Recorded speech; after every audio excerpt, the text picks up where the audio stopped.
할렐루야. 오늘 사순절 아가페 새벽 묵상 함께 말씀을 통해서 예수 그리스도를 따라가고 예수 그리스도의 참 제자로 주님 앞에 설 수 있는 은혜의 시간이 되길 바랍니다. 오늘의 말씀은 마가복음 16장 9절에서 20절 말씀입니다. 함께 말씀 나누러 하겠습니다.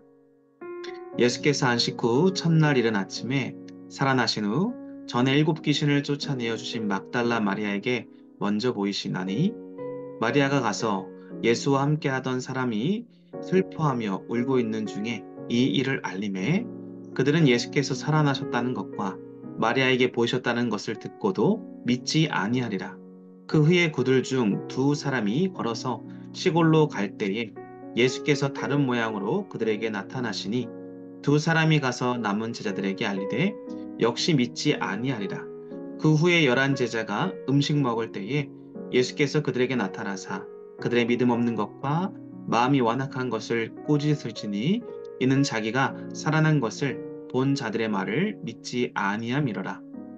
또 이르시되 너희는 온 천하에 다니며 만민에게 복음을 전파하라. 믿고 세례를 받는 사람은 구원을 얻을 것이요 믿지 않는 사람은 정죄를 받으리라. 믿는 자들에게는 이런 표적이 따르리니 곧 그들이 내 이름으로 귀신을 쫓아내며 새 방언을 말하며 뱀을 집어 올리며 무슨 독을 마실지라도 해를 받지 아니하며 병든 사람에게 손을 얹은즉 나으리라 하시더라. 주 예수께서 말씀을 마치신 후에 하늘로 올려지사 하나님의 우편에 앉으시니라. 제 아들이 나가 두루 전파할세 주께서 함께 역사하사 그 따르는 표적으로 말씀을 확실히 증언하시니라. 아멘. 자, 오늘 우리가 함께 나눌 말씀은 바로 부활의 증인. 어제 우리가 부활의 증인에 대해서 나눴다면 오늘은 이제 부활의 증인이 어떠한 마음의 가짐을 가지고 능력과 사명을 감당할 것인가 함께 나누는 시간을 갖도록 하겠습니다. 솔직히 우리가 부활과 같은 이런 초자연적인 사건을 수용한다라는 것은요, 굉장히 어렵죠. 우리의 상식과 논리를 초월하는 영적인 지식이기 때문에 그렇습니다. 이러한 영적인 지식을 믿기 위해서는 무엇이 필요할까요? 무엇보다도 겸손하게 진리를 수용할 수 있는 자세가 필요합니다. 오늘 그렇다면 그렇게 부활의 증인으로 또 그런 부활 증인으로 삶을 살아가면서 그 능력을 어떻게 행할 것이며 또 어떻게 그 사명을 감당할 것인가 오늘 말씀을 통해 예수님이 부활하셔서 제자들에게 오셔서 말씀하신 내용을 통해서 함께 살펴보도록 하겠습니다. 예수님은 부활하신 후에 제자들에게 직접 나타나 보이시기 전에 한 여인에게 먼저 나타나십니다. 그 여인의 이름은 일곱 귀신 들린 여인을 치료해 주었는데 그 여인의 이름이 바로 막달라 마리아라는 여인이었습니다. 이 여인에게 나타나서 그 예수님이 자신이 부활했음을 증거하죠. 그리고 제자들에게 가서 자신이 부활한 것을 전하라 라고 합니다. 그러나 제자들에게 막달라 마리아가 가서 자신이 만난 예수 그리고 부활하신 예수를 증거하지만 놀라운 것은 제자들이 이 사실을 이 여인의 말을 믿지 않았다라는 것이죠. 또 시골로 향하고 있는 엠마오로 가는 두 제자에게 예수님이 나타나셨지만 그들에게도 예수님이 가서 전하라고 하였는데 제자들 또한 이 엠마오로 가는 두 제자에게 나타나셨고 그들이 다른 제자들에게 전하였지만 여전히 제자들은 이 부활하신 예수님을 믿지 아니했습니다. 자, 이 이후에 예수님이요, 이 제자들이 하도 믿지 않으니까 예수님이 식사하는 자리에 이 제자들이 식사하는 자리에 나타나게 됩니다. 그리고 그들의 믿지 않는 것, 마음이 완악한 것을 꾸짖으셨습니다. 제자들은 예수님과 오랜 시간을 함께 했죠. 예수님의 말씀도 많이 들었습니다. 그리고 예수님의 표적, 기적도 목격했습니다.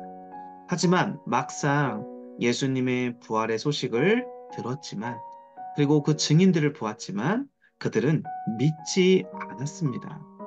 누구보다도 많은 경험을 통해서 예수님을 잘 알고 있었고, 그 어떤 것도 부활을 믿는데 여러분, 그렇게 함께했던 시간들이 있음에도 불구하고 그들에게 그것이 도움이 되지 않았다라는 것이죠.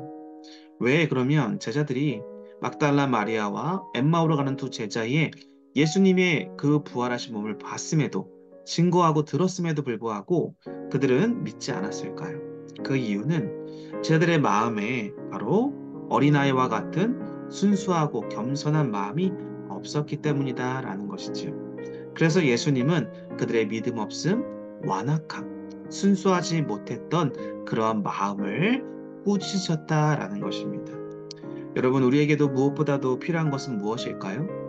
성경적인 많은 지식, 경험, 물론 중요하지요. 하지만 우리에게 더 필요한 것은 어린아이와 같은 순수한 마음과 믿음입니다. 그러한 마음으로 말씀을 들을 때 믿음으로 반응하고 또 그대로 수용하여서 순종하는 그러한 하나님의 사람들이 다 될 수 있는 것이지요. 그러므로 첫째는 완악하고 그리고 믿음 없는 그 마음이 아니라 주님 앞에 순수한 마음과 믿음으로 나아갈 때 부활의 능력과 사명을 감당할 수 있다라는 전제 조건이 형성되는 것입니다. 사도 바울은 말합니다. 믿음은 들음에서 나고 들음은 하나님의 말씀으로 말미암느니라라고 말을 하고 있죠. 사람이 예수 그리스도의 복음을 듣게 되면 그것을 믿고 구원받는 과정을 설명해 주고 있는 것입니다. 이러한 과정에서 보이지 않지만 필수적인 역사가 무엇일까요? 바로 성령의 감동입니다. 예수님의 부활의 소식을 듣고서도 믿지 못했던 제자들이 나중에는 어떻게 되죠?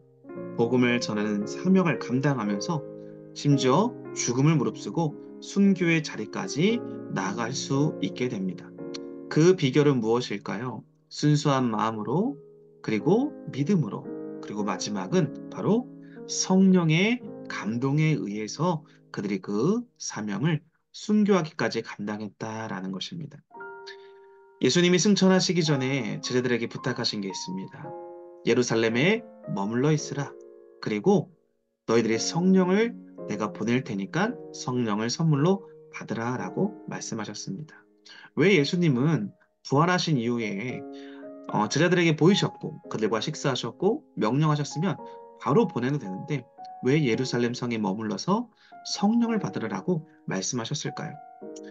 그 이유는 제자들은요, 부활의 소식을 듣고도 두 번이나 막달라 마리아와 엠마오로 가는 두 제자들의 이야기를 들었음에도 믿지 못하고 경험이 부족했기 때문에 복음을 전하는데 그들의 힘으로는 할 수 없음을 주님은 아셨던 것입니다. 또 핍박이 오고 어려움이 오면 자신의 힘으로 하게 되었을 때 부인하게 되고 도망치게 되고 감당할 수 없는 연약함이 또 노출될까봐 주님은 성령을 선물로 보낼 테니까 성령의 그 충만함과 감동 속에서 부활의 증인과 그 능력과 사명을 감당하라 라고 부탁하셨다라는 것이죠. 결국 우리가 여기서 알 수 있는 건 무엇입니까? 복음의 사명, 부활의 증인의 사명, 그리고 그 능력을 드러내는 데 있어서는 내 힘으로 하는 것이 아니라 바로 성령 아버지 하나님의 힘을 가지고 귀한 사명을 감당해야 된다라는 것입니다. 우리들은 하나님의 말씀을 읽고 들을 때 성령의 감동을 의지해야 됩니다. 그리고 그 말씀을 성령의 감동에 의지해서 깨달았을 때 성령의 충만함으로 복음의 증인으로서의 사명을 충실히 감당해야 된다라는 것이죠. 사랑하는 아가페 성도 여러분, 여러분들이 전도할 때 가족을 전도한다거나 여러분의 주변의 지인들을 전도할 때 여러분의 생각, 판단으로 그 사람들에게 다가가고 있습니까? 오늘 그렇다면 그것을 멈추시고 우리가 성령님께 그 순간에 그 찰나에 여러분들이 성령님을 의지하여 기도하시고 그 영혼에게 정말로 그리스도의 사랑과 복음을 전할 수 있도록 나의 마음을 성령으로 감동케 하여 주시고 그 영혼의 마음도 성령님께서 감동케 하여 달라고 성령의 충만함과 역사를 구하는 그래야 영혼을 전도하는 일에 열매를 맺는 저와 여러분들이 다 되셨으면 좋겠습니다. 마지막으로 이제 예수님은 제자들이 담대한 믿음으로 복음을 전할 때 어떠한 일이 일어나는가에 대해서 오늘 본문에서 얘기해 주고 있는데요. 오늘 본문에 보면 예수님을 믿음으로 나아가게 되면 성령의 충만함으로 나아가게 되면 많은 표적이 나타나게 될 것이다 라고 약속하고 있습니다. 그 약속대로 표적이 나타나는데 어떠한 표적들이 나타나는가 오늘 본문에 나오게 되지요. 이 표적들은 제자들이 전하는 복음의 권위를 부여하기 위한 성령의 역사입니다. 어떤 사람들은 이런 성령의 역사가 성경이 기록된 이후에는 끝났다라고 주장하기도 합니다. 그러나 여러분, 많은 선교사님들, 많은 복음의 증인들, 부활의 증인들의 사역과 이야기들을 보면 하나님의 성령의 역사가 아니고선 그 무엇으로도 설명할 수 없는 부분들이 너무나 많습니다. 고로 성령님의 그 역사는 오늘날도 우리가 복음의 현장 속에, 부활의 증인된 삶을 살아가는 현장 속에 아직도 여전히 영원히 나타나게 된다라는 것을 보여주고 있는 것이지요. 오늘 성령의 초자연적인 역사가 우리의 복음의 현장 속에 나타난다는 것을 여러분들이 확신을 가지고 나아가게 된다면 우리의 삶의 현장 속에서 부활의 증인된 삶을 살아가는 데에 부족하지 않을 줄로 믿습니다. 성도는 초대교회의 사도들이 성령 충만함을 받아서 복음 전파의 사명을 감당했듯이 우리 또한 성령의 도우심을 구함으로써 성령의 도구로 쓰임 받을 수 있다라는 확신을 가지고 살아가길 바랍니다. 그러면 위대한 하나님의 역사 그리고 표적, 능력들이 나타나게 된다라는 것이죠.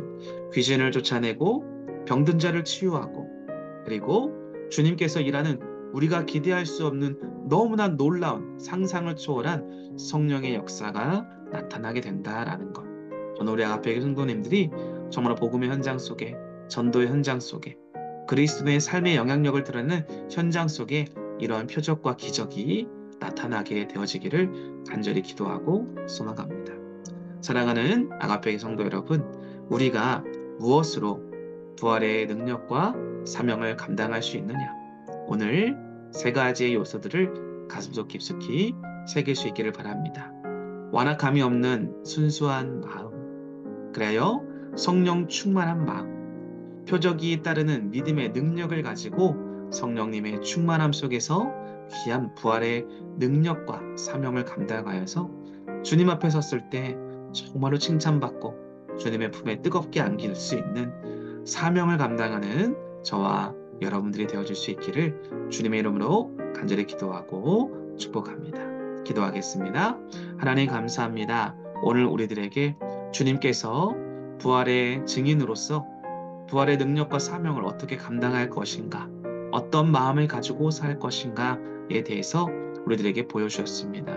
순수한 마음, 그리고 성령 충만한 믿음, 그리고 표적을 따르고자 하는 예수 그리스도의 그 믿음을 가지고 우리의 삶의 현장 속에서 살아가게 하여 주셔서 아버지 하나님 만나는 모든 자들에게 그리스도의 향기와 능력을 전하여 그들이 주님의 품으로 돌아오는 일에 우리들의 삶이 귀하게 드려지고 사용되게 하여 주옵소서.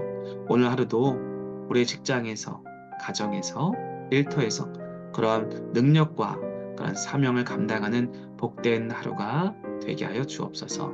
감사를 드리며 예수님의 이름으로 기도드립니다. 아멘.